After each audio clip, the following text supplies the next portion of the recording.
जोहार झारखंड में हूं संतोष गंगवार। बुलेटिन की शुरुआत करेंगे इस वक्त की बड़ी खबर के साथ। झारखंड में मुख्य सूचना आयुक्त और सूचना आयुक्तों की लंबित नियुक्तियों को लेकर दायर याचिका पर सुप्रीम कोर्ट में महत्वपूर्ण सुनवाई हुई।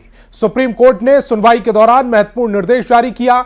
सुप्रीम कोर्ट ने राज्य की सबसे बड़ी विपक्षी पार्टी बीजेपी को कहा कि वे नेता विपक्ष के नाम का ऐलान करें ताकि सूचना आयुक्त का चयन किया जा सके।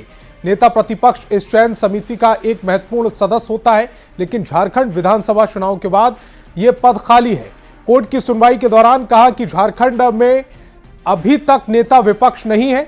इसके साथ ही यह भी बताया गया कि बीजेपी अब तक अपने सदन नेता का चयन नहीं कर पाई है। सुनवाई के दौरान राज्य सरकार ने सुप्रीम कोर्ट को बताया कि झारखंड विधानसभा में विपक्ष के नेता की अनुपस्थिति के कारण चयन समिति की बैठक आयोजित नहीं हो पा रही है। सुप्रीम कोर्ट ने झारखंड की सबसे बड़ी विपक्षी पार्टी को 2 सप्ताह के भीतर नेता प्रतिपक्ष नियुक्त करने को कहा है।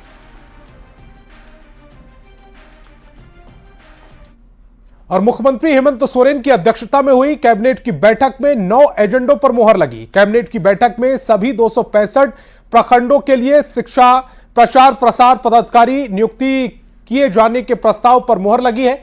झारखंड शिक्षा अवर सेवा के पदों में वृद्धि करने का प्रस्ताव पारित किया गया। झारखंड विधानसभा के बजट सत्र पर मुहर लगी। 24 फरवरी से 27 मार्च के बीच बजट सत्र चलेगा।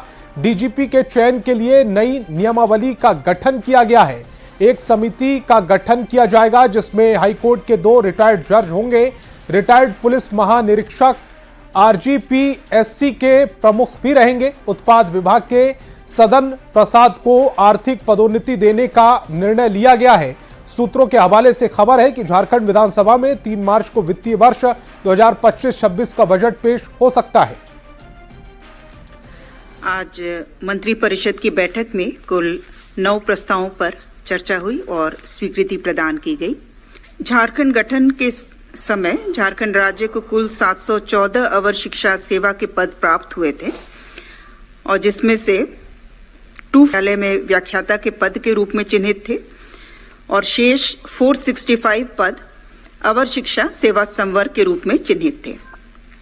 इन्हीं पूर्व से सृजित 465 पदों में से 318 पद जो हैं वो प्रखंड शिक्षा पदाधिकारी और अवर विद्यालय निरीक्षक के रूप में चिन्हित किए गए।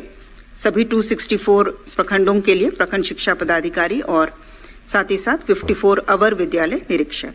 षष्ठम झारखंड विधानसभा का द्वितीय बजट सत्र दिनांक 24 फरवरी 2025 से 27 मार्च 2025 तक आहूत करने एवं तत्संबंधी औपबंधिक कार्यक्रम पर मंत्रिपरिषद की स्वीकृति के संबंध में कैबिनेट की बैठक में करीब 9 प्रस्ताव को पारित किया गया है, जिसमें से हमारा स्कूल शिक्षा संस्था विभाग की ओर से कुछ बीओलों का हम लोग पद सृजन करके हम लोग उसको स्वीकृति दिए हैं और साथ साथ में कई मामले हैं। सुरक्षा व्यवस्था बनाए रखने के लिए पेट्रोलिंग वाहन बहुत जरूरी है, लेकिन रांची में इन दिनों पुलिस पेट्रोलिंग गाड़ियां अब पहले की तरह नहीं चल रही। इसे लेकर विपक्ष लगातार सरकार पर हमलावर है। बीजेपी का आरोप है कि पेट्रोल पंपों पर करोड़ों रुपए से अधिक का बकाया हो जाने से पुलिस वाहन को ईंधन मिलना बंद हो गया है। इसके चलते पेट्रोल पंप संचालक अब उन्हें पहले की तरह ईंधन उपलब्ध नहीं करा रहे हैं, जिससे रांची में गश्ती प्रभावित हो रही। विपक्ष का आरोप है कि सरकार का सारा ध्यान मैया सम्मान योजना पर है। इसे लेकर जनता की सुरक्षा को भी नजरअंदाज किया जा रहा है। वहीं विपक्ष के आरोप पर सत्ता पक्ष ने भी पलटवार किया। ये बहुत ही चिंतनीय विषय है, भयावह स्थिति है।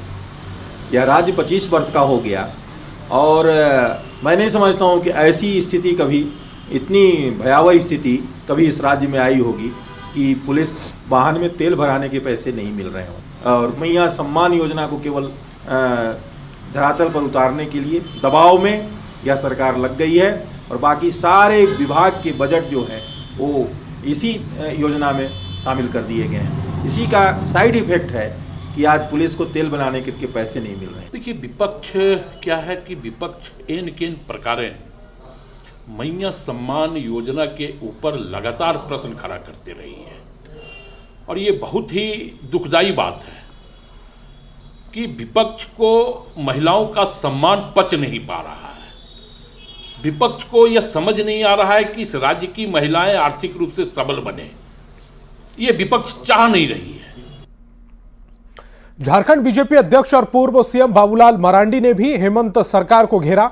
बाबूलाल मरांडी ने सोशल मीडिया पर लिखा कि सूचना आ रही है कि झारखंड मुख्यालय में थानों के पुलिस वाहनों में बकाया भुगतान नहीं होने के कारण पेट्रोल पंप वाले पेट्रोल डीजल की आपूर्ति नहीं कर रहे हैं। झारखंड के 25 साल के इतिहास में ऐसी बदतर आर्थिक स्थिति कभी देखने को नहीं मिली।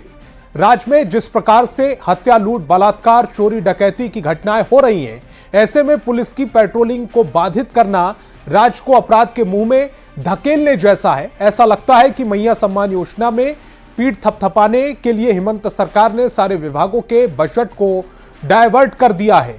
मैया सम्मान के नाम पर बहन बेटियों की सुरक्षा जो पहले से ही कमजोर है, उसे कमजोर करने की दिशा में सरकार आगे बढ़ रही है। जिस प्रकार से रोज नए कारनामे उजागर हो रहे हैं, एनडीए गठबंधन के नेता वादे से मुकरने लगे हैं, यह राज्य की ध्वस्त अर्थव्यवस्था को उजागर कर रहा है। आने वाले दिनों में इसकी आशंका भी प्रबल हो जाती है कि हिमाचल जैसे राज्यों की तरह झारखंड कर्मचारियों के वेतन के भी लाले न पड़ जाएं। पद्म भूषण खूंटी के पूर्व सांसद कड़िया मुंडा की तबीयत बिगड़ने पर रांची के मेडिका अस्पताल में भर्ती कराया गया। ठंड लगने से बुखार और खांसी की समस्या को लेकर उन्हें अस्पताल में भर्ती कराया गया है। हालांकि जांच के बाद डॉक्टरों ने उन्हें डिस्चार्ज कर दिया। रांची पुलिस परिवार में अब 13 आरक्षियों के रूप में नए सदस्यों की एंट्री हुई है। आज इन आरक्षियों की ज्वाइनिंग प्रक्रिया पूरी कर ली गई। आपको बता दें कि अनुकंपा के आधार पर इन नए आरक्षियों की ज्वाइनिंग की गई है। 13 आरक्षियों में 3 बाल आरक्षी हैं। दरअसल पुलिस महकमे में यह प्रावधान है कि जिस आश्रित की उम्र 18 से कम है, उसे बाल आरक्षी के रूप में प्रतिनियुक्ति किया जाए और उससे वेतन का एक हिस्सा भी मिलता है, जिससे वो अपनी शिक्षा को पूरा कर सके। साथ ही 18 साल की उम्र में होने के बाद उसकी आरक्षी के रूप में ज्वाइनिंग होती है। आज रांची पुलिस में कुल 23 आरक्षियों ने योगदान दिया है, जिसमें से 10 आरक्षी हैं और 3 बाल आरक्षी हैं। पुलिस विभाग में प्रावधान है कि अगर जिसकी उम्र 18 वर्ष न हो और अगर उसकी अनुकंपा और बहाली होनी है तो उसे भी बाल आरक्षी में नियुक्त किया जाता है। तो कुल रांची पुलिस के परिवार में 13 नए लोग शामिल हुए हैं। इनका आज हम लोग अपॉइंटमेंट का सारा प्रक्रिया पूरा कर दिए हैं। अब ये जो है पुलिस रांची पुलिस के लिए काम करेंगे। एक तरफ ठंड के चलते जीवन अस्त व्यस्त है, तो वहीं दूसरी तरफ गरीबों की चुनौतियां बढ़ती चली जा रही है। फुटपाथ पर गुजर बसर करने वाले लोगों की स्थिति और भी ज्यादा विकट हो रही है। रांची से सुदूर इलाकों में आकर काम करने की तलाश में और पत्ता बेचने वाली महिलाओं की स्थिति और भी ज्यादा झकझोर देने वाली है। रांची के ही जोन्हा इलाके में राजधानी रांची पहुंची इन महिलाओं की रात रांची के शहीद चौक पर ही कटेगी, क्योंकि यहां उनके लिए कोई छत नहीं है, कोई व्यवस्था नहीं है। एक तरफ ठंड का असर है तो दूसरी तरफ रात भर सड़कों के किनारे फुटपाथ पर गुजर बसर करने वालों के लिए मुश्किल हालात। और ये चुनौतियां इस वक्त हम आपको राजधानी रांची में दिखाने की कोशिश कर रहे हैं, जहां एक तरफ देखा जाए कि लोग जो हैं अभी जो है वो दुकान बंद होने का इंतज़ार कर रहे हैं। उसके बाद कुछ इन्हीं जगहों पर जो लोग हैं वो यहाँ पर अपनी रात गुजारेंगे और यहीं पर उनकी रात गुजरेगी। बता दें कि ये तमाम लोग जो हैं महिलाएं हैं, ये रांची के ही जोन्हा इलाके से आई हुई हैं। आप लोग क्या पत्ता बेचने आते हैं? पता नहीं, हम लोग काम करते हैं। हम लोग काम करते हैं। तो कहाँ से आए हैं आप? कुछ लोग काम करते हैं, कुछ लोग पत्ता दतून बेचते हैं। तो यहीं पर रात भर आप लोग गुजार दीजिएगा? हाँ, हम लोग यहीं रहते। रात हो गया तो कहाँ जाएंगे? बाढ़ किया जा रहा है। कहाँ से आई हैं आप? हम लोग जोना से आए हैं। जोना से? हाँ। क्या करते हैं यहाँ रांची में? करते हैं कुछ काम धाम का, मिलता है तो करते हैं, नहीं मिलता है तो फिर रहते हैं और फिर सुबह में करने जाता है। हाँ, रात में यहाँ ठंड में रात गुजारते हैं, दिक्कत तो होती होगी? होता है, दिक्कत होता है दिन का बहुत।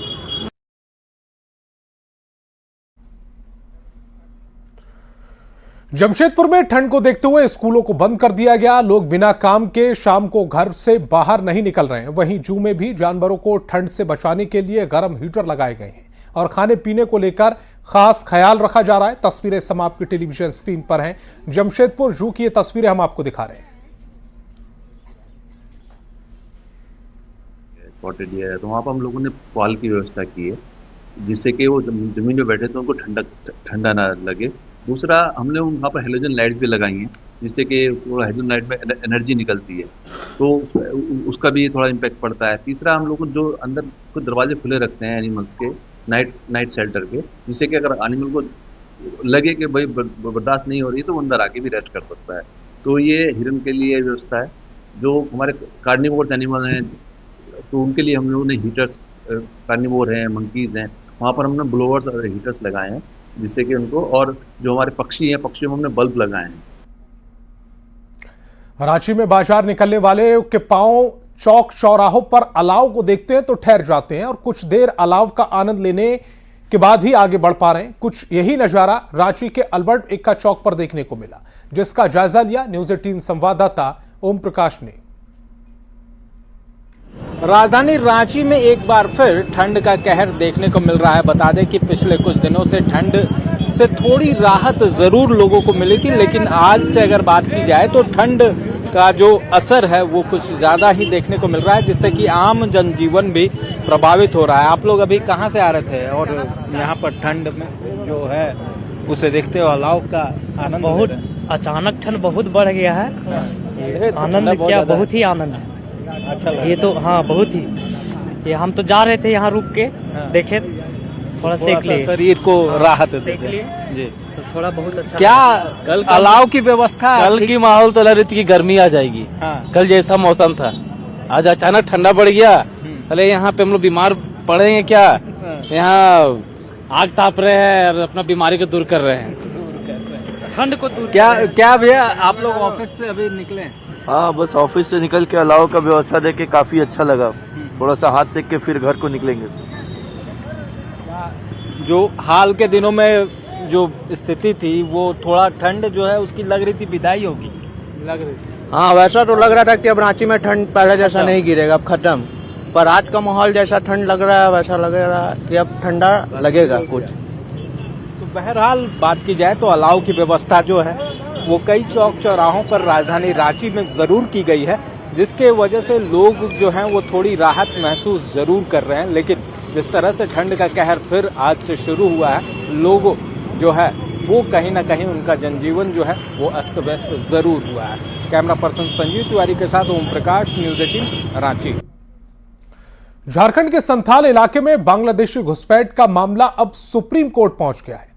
दानियल दानिश की याचिका पर सुनवाई होनी है। याचिका में फैक्ट फाइंडिंग कमेटी के साथ साथ आदिवासियों की घटती आबादी और धर्म परिवर्तन कर पहाड़िया जनजाति की लड़की से निकाह का मामला उठाया गया और क्या कुछ कंपाउंड एफिडेविट हैं वो आपको एक रिपोर्ट के जरिए समझाते हैं। झारखंड के संथाल में बांग्लादेशी घुसपैठ का मुद्दा सियासत में सुर्खियां बटोरने के बाद अब अपनी कानूनी लड़ाई लड़ता हुआ नजर आ रहा है। झारखंड हाईकोर्ट के बाद अब ये लड़ाई दस्तावेजों के साथ सुप्रीम कोर्ट में पहुंच चुकी है। पिछले आदेश में उच्च न्यायालय ने फैक्ट फाइंडिंग कमेटी के गठन का आदेश दिया था, जिसमें राज्य सरकार और केंद्र सरकार के अधिकारियों को शामिल करने की बात कही गई थी। हाईकोर्ट के इसी आदेश को राज्य सरकार ने सुप्रीम कोर्ट में चुनौती दी है। इसमें एफिडेविट हम लोगों ने दिया है कि 44% जो ट्राइबल थे वो घट के 22% आ गए संथाल परगना में। उनकी जमीनें लूटी जा रही हैं। झारखंड हाईकोर्ट के आदेशानुसार याचिकाकर्ता दानियाल दानिश की ओर से सर्वोच्च न्यायालय में काउंटर एफिडेविट फाइल की गई है। काउंटर एफिडेविट में संथाल परगना टेनेंसी एक्ट 1872 और 1949 का उल्लंघन के साथ छोटा नागपुर टेनेंसी एक्ट 1908 के उल्लंघन का मुद्दा उठाया गया है। एफिडेविट में कहा गया है कि इन दोनों कानूनों में आदिवासियों की जमीन के लिए विशेष प्रावधान है। बिना निर्धारित प्रक्रिया के भूमि के हस्तांतरण पर प्रतिबंध है। देखिए, मैंने अपना एक जवाब डाला है आईए के माध्यम से सुप्रीम कोर्ट में, और मैंने सुप्रीम कोर्ट को बताने का कोशिश किया है कि किस तरह से झारखंड की सरकार उसको कोर्ट को गुमराह कर रही है और सालों से गुमराह कर रही है। काउंटर एफिडेविट में संथाल की संरक्षित पहाड़ियां, जनजाति की लड़की से निकाह के बारे में भी बात कही गई है। धर्म परिवर्तन कराकर मुस्लिम घुसपैठिए से निकाह कराने और रेबेका पहाड़िन की हत्या कर जमीन और संपत्ति हड़पने का जिक्र है। रांची के बरियातू में 3 बांग्लादेशी महिला की गिरफ्तारी और संथाल इलाके में आदिवासियों की आबादी कम होने का जिक्र किया गया है।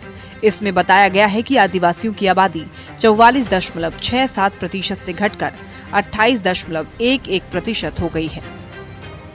रांची से संवाददाता संजय कुमार सिन्हा की रिपोर्ट।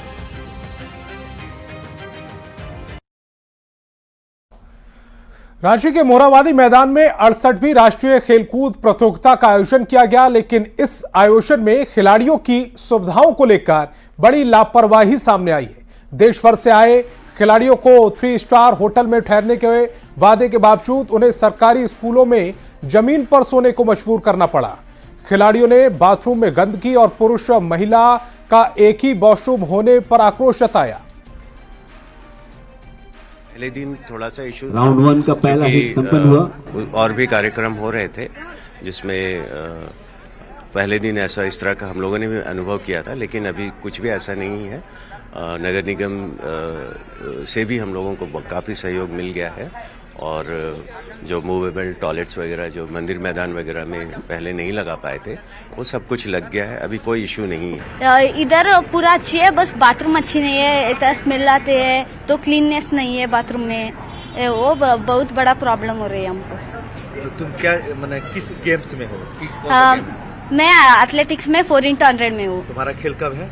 खेल आज 12 o'clock में शुरू होते। हाँ, जो हमारे स्टे है वहाँ पे तो है बाथरूम, पर यहाँ पे साफ नहीं है। स्टेडियम में साफ नहीं है? हाँ, स्टेडियम में बाथरूम साफ नहीं है और लेडीज और जेंट्स का सेम वॉशरूम है, एक ही वॉशरूम टॉयलेट है। इन्फेक्शन भी हो सकता है, गर्ल्स के साथ में, गर्ल्स के साथ 70 प्रॉब्लम होती हैं, किसको कैसे कैसे हम वहाँ पे हैंडल करें हम लोगों को पता। हमें यहाँ पे काटना टाइम भारी पड़ रहा है, क्योंकि हमें रुकवा कहीं हो रहा है, खिलाए कहीं हो रहे हैं और गेम्स कहीं और आ रहे हैं हम खेलने। हर चीज में हमें दिक्कत है। इतनी दूर दूर हम लोग सुबह 7 बजे के चले, अब कितना कंट्रोल करें वो। खबर गोड्डा से है, जहां अवैध बालू उत्पाद का काम थमने का नाम नहीं रह रहा, जिसकी वजह से आए दिन लोगों की मौत की घटनाएं सामने आ रही हैं। हाल ही में बालू की वजह से एक की मौत और बाइक सवार को बालू लदे ट्रैक्टर ने टक्कर मार दी थी। घायल का इलाज अस्पताल में जारी है। मृतक के परिजनों का आरोप है कि प्रशासन पैसा भी लेता है और दिन के बदलते रात में बालू ढोने को कहते हैं, जिससे रात में दुर्घटना हुई और युवक की मौत हो गई।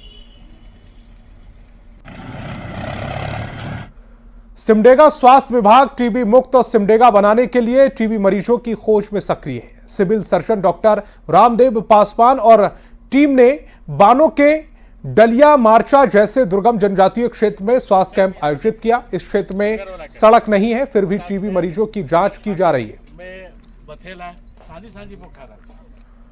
वक्त एक छोटे से ब्रेक का।